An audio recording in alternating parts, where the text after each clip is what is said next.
Hello, neighbor. I'm so glad you're here again. In this quiet space of ours, I am sitting here with an old sweater, a sweater that I am very fond of. It's a moss green color, and it has been with me through many winters. It was a gift from a dear friend many years ago. I can still remember the feeling of putting it on for the first time, the feeling of softness, of warmth, and the feeling of being cared for. It isn't new anymore, but it is very warm, and it has a familiar feeling, like a hug. A few days ago, while I was wearing it, I noticed that a small thread had come loose near the cuff. Just a single small thread. But I knew that if I just left it alone, it would likely pull some more, and soon a little hole would appear.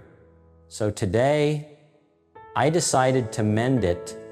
I found a darning needle and a spool of yarn that was the closest color I could find. And now, I am very slowly and very carefully weaving the needle through the stitches, trying to fix that pulled thread and make it strong again. This work takes attention. It takes patience. It is not something that can be rushed. And as I was doing this, a thought came to me about love. There is a saying I have thought about a great deal. Love isn't a state of perfect caring. It is an active noun like struggle. We so often see love described as a magical feeling, a state of constant happiness, in fairy tales, in songs, in movies. Love is when two people always understand each other without words. It is never having an argument.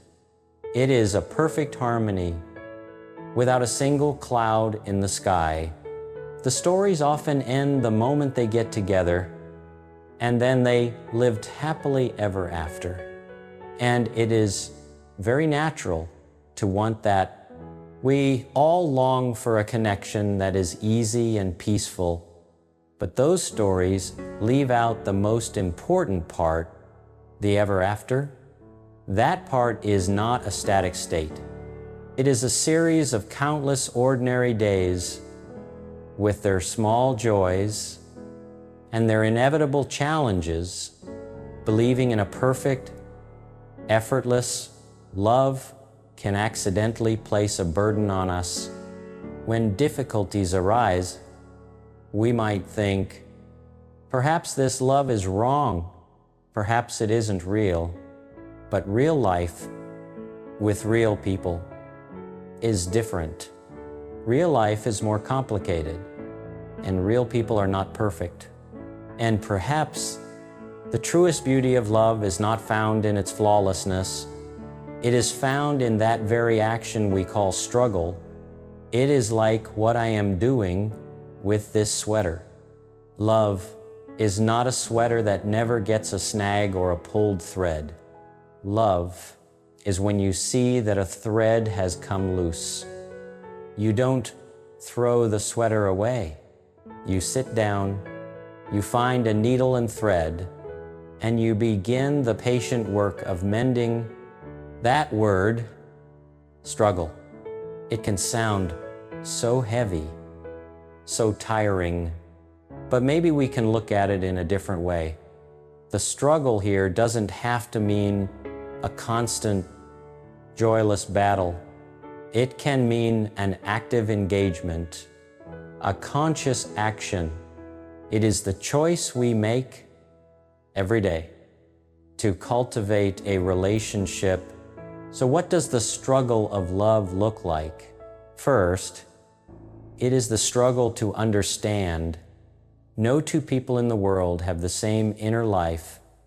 We grow up in different families. We have different experiences. We carry different fears and different hopes. Even when we love someone very much, we can never read their minds. Perfect caring would be to always know exactly what the other person needs. But that is impossible. Real love is the struggle to ask, and the struggle to listen.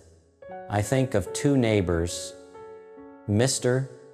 Henderson and a young woman named Clara, who lived in row houses in the Fishtown neighborhood of Philadelphia. Mr. Henderson was an older, retired man who loved his quiet. He liked to sit in his backyard and read. Clara was a young musician. She was full of passion, and she often practiced her electric guitar in the afternoons. Clara's sound disturbed Mr. Henderson's quiet. Mr. Henderson's annoyance made Clara feel stifled. Perfect caring could not exist here. One day, instead of calling to complain about the noise, Mr. Henderson did something else. He struggled against the frustration that was rising inside of him. He asked himself, why does she play so loud? It must be important to her. That was an internal struggle. And then he walked through the little alley between their houses and knocked on Clara's door, not with an angry face, but with a sense of curiosity. He said, "Hello, Clara. I'm Henderson from next door. I hear your music every day. You must love it very much." Clara was so surprised. She had been bracing herself for a complaint, but instead, here was a word of recognition, and she struggled. Too, she opened the door wider and said, "Hello, Seer. I'm sorry if I've been disturbing you." Their conversation didn't solve everything instantly, but it was a beginning. Mr. Henderson struggled to see Clara's passion instead of just hearing noise, and Clara struggled to see Mr. Henderson's need for quiet. Instead of just seeing his annoyance, they came to an agreement. Clara wouldn't practice during the hours Mr. Henderson liked to read, and sometimes Mr. Henderson would bring a glass of iced tea over for Clara and sit and listen to her play a softer song, love in the form of neighborliness. Was not that they automatically understood each other. It was the active struggle to walk across the alley, to knock on a door, to ask a question, and to listen to the answer with an open heart. It was a very beautiful struggle. Next, it is the struggle to forgive. In any close relationship, there will be times we hurt one another. Most of the time, it is not on purpose. It is simply because we are human. We get tired. We say things without thinking. We forget a promise. We have expectations that aren't met. Perfect caring would be to never have any hurts, but real love is the struggle to repair things after they have been broken. Forgiveness is not the simple act of saying, "I forgive you," nor is it pretending that what happened doesn't matter. True forgiveness is a process. It is a quiet, steady struggle. It is choosing day after day not to hold on to anger and resentment. It is struggling to remember the whole person you love, not just their one hurtful action. And it also includes the struggle to apologize sincerely. A real apology isn't, "I'm sorry if you felt hurt." A real apology is, "I am sorry for what I did that caused you pain. I was wrong." That kind of apology requires humility. It requires us to set our ego aside. It is a very great struggle. When this sweater had a pulled thread, it could not mend itself. It needed a hand to intervene. A wounded relationship is the same. It needs the conscious struggle of both people to be mended. And like the repaired spot on this sweater, a relationship that has gone through hurt and forgiveness often becomes stronger and deeper in the very place where it was broken. Then there is the struggle to allow for growth. People are not statues. We change. What is important to us at 20 might not be as important at 40. Our dreams change. Our fears change. We learn new things. We let go of old habits. Perfect caring might be to love an unchanging idea of a person, but real love is the struggle to keep loving the changing person in front of us.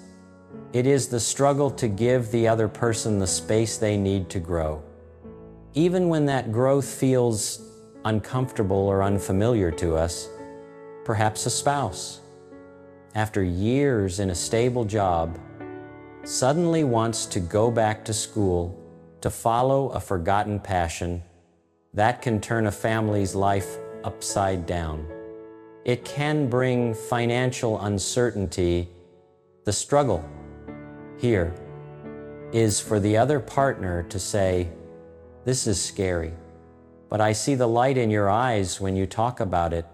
Let's try to find a way together to make this happen." That struggle is to love the person they are becoming, not just to cling to the person they once were. And then there is the struggle to be present. We live in a world that is full of distractions. Our phones, our computers, our busy schedules.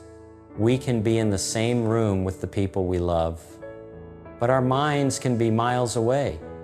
Perfect caring would be to have infinite time and energy for one another, but real love is the struggle to give each other the most precious gift we have, our full attention, even if only for a few minutes.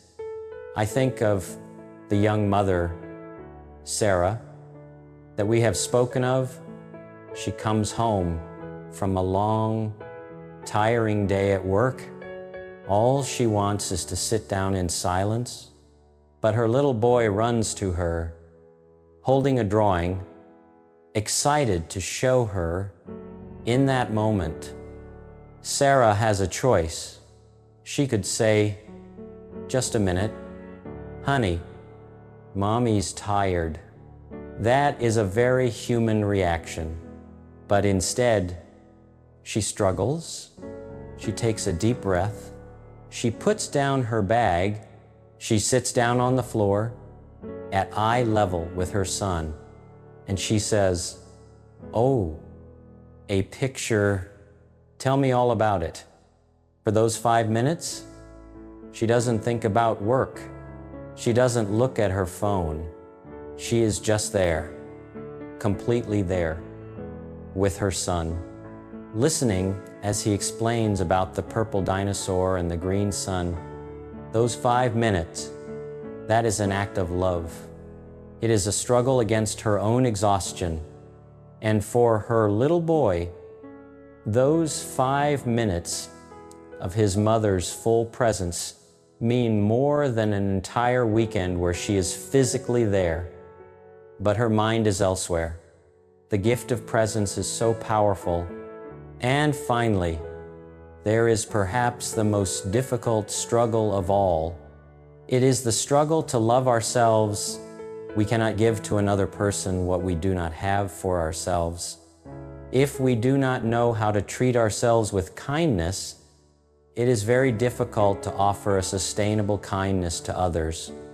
This struggle is the daily work of talking back to the critical voice in our own heads, the voice that tells us we are not good enough, not smart enough, not successful enough. This struggle is the conscious act of self-care. It is allowing ourselves to rest when we are tired instead of always pushing forward. It is eating a nourishing meal. It is making time for the small things that feed your soul. It is also the struggle to forgive ourselves when we make a mistake. Instead of berating ourselves, we struggle to say the words we would say to a dear friend. It's okay. Everyone makes mistakes. You did the best you could. When we learn to actively love ourselves in this way, we have so much more to give. Our love for others can come from a place of fullness instead of from a place of need and emptiness. So the struggle of love is not a burden. It is a privilege. It is the sign that a relationship is alive and breathing and growing. A garden that is not tended will soon be overgrown with weeds. An instrument that is not practiced will soon fall out of tune. Anything precious in life requires our attention and our effort. Love is no exception. It is not about changing who you are to please someone else. Not at all. It is about two people struggling together to create a space where each person can be their most honest self and still be loved. I have finished my mending now. I look at this sweater. My stitch work is probably not as neat and even as a machine's. If you look closely, you can see the repaired spot. It is not perfect, but it is whole again. It is strong. And this sweater, to me, is now even more precious than before, because this small repair is a reminder that something was frayed and someone cared enough to sit down and mend it. This little scar is a story of care. Perhaps our love is like that, too. It is not defined by the absence of frays and tears. It is defined by our willingness to pick up the needle and thread together and to begin the work of mending with all the patience and gentleness we can find. It is not a state of perfect. It is an act of struggle. And it is one of the most beautiful and meaningful things a human being can ever do. You've made this day a special day just by being you, with all of your struggles to love and to be loved. Thank you for being here. My neighbor